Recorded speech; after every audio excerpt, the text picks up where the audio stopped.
Assalamualaikum warahmatullahi wabarakatuh. Perkenalkan, nama saya Rani Ramwati, NIM H02185050 dari perwakilan Universitas 11 Maret, Prodi Ilmu Tanah, Fakultas Pertanian. Izin menyampaikan penyuluhan tentang inovasi pengembangan embung untuk mengatasi masalah kekeringan di Desa Sukanagali. Untuk sinopsisnya akan saya bagikan. Ya, pertama-tama saya mengucapkan terima kasih telah menghadiri penyuluhan ini. Di penyuluhan ini saya akan menyampaikan beberapa poin.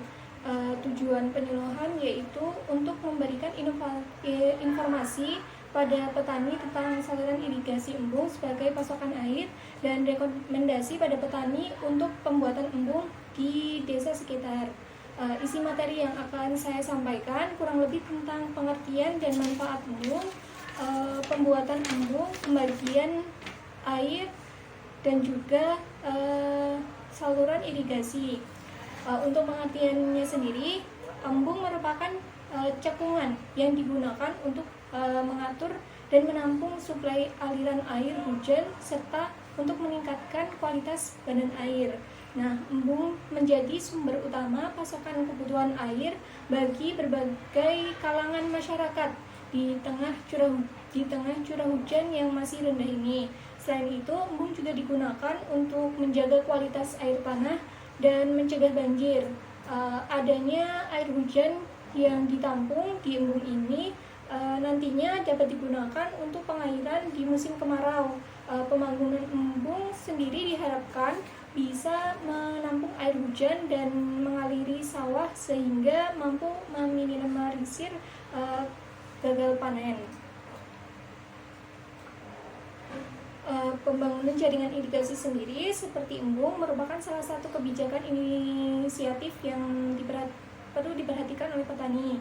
Hal ini dikarenakan sawah yang masih mengandalkan musim hujan atau tak ada hujan memiliki risiko kekeringan, bahkan petani bisa gagal panen. Oleh karena itu, pembuatan embung ini harus didasarkan pada pedoman pembangunan embung dengan tujuan agar pelaksanaan pembangunan sesuai dengan tahap perencanaan, spesifikasi teknis, dan tahapan perlakuan konstruksi embung di Desa Sukanagali.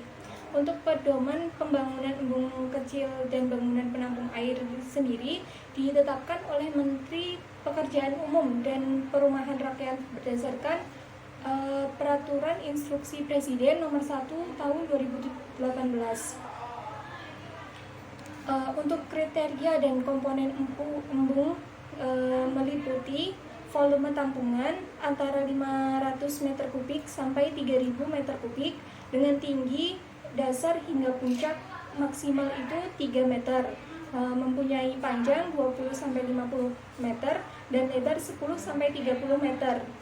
Dilaksanakan dengan sistem padat karya oleh masyarakat atau dengan sistem gotong royong. Alat berat yang digunakan dapat dianggarkan dengan upah pekerja sebesar kurang lebih 30% total anggaran yang sudah terpenuhi. Embung kecil ini merupakan bangunan konstruksi air berbentuk kolam untuk menampung air, limpasan, dan sumber air lainnya.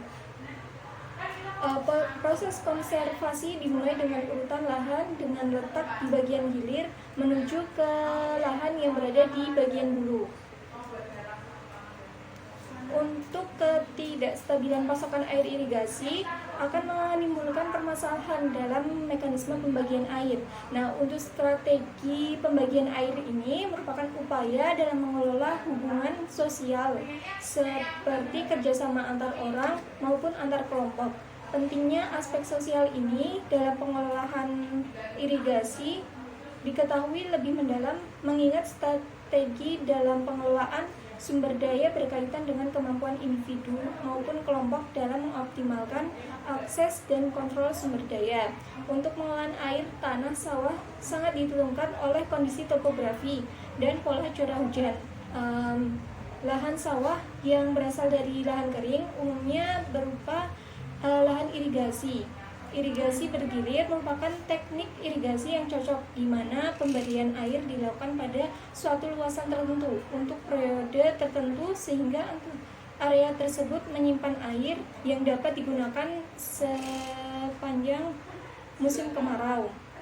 Oleh karena itu, saya menganjurkan kepada masyarakat Desa Sukanagali untuk menerapkan petani yang membangun embung di desanya sendiri.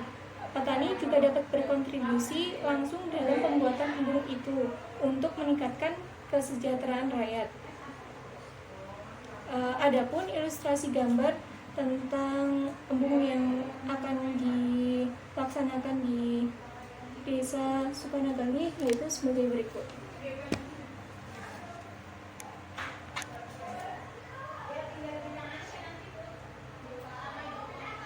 Seperti ini ilustrasi gambar yang dapat dijadikan referensi untuk pembuatan embung. Sekian penyuluhan dari saya. Apakah ada pertanyaan? Mungkin sudah cukup dari saya. Sudah cukup jelas penjelasannya. Baik, terima kasih untuk perhatiannya. Wassalamualaikum warahmatullahi wabarakatuh. Waalaikumsalam warahmatullahi wabarakatuh.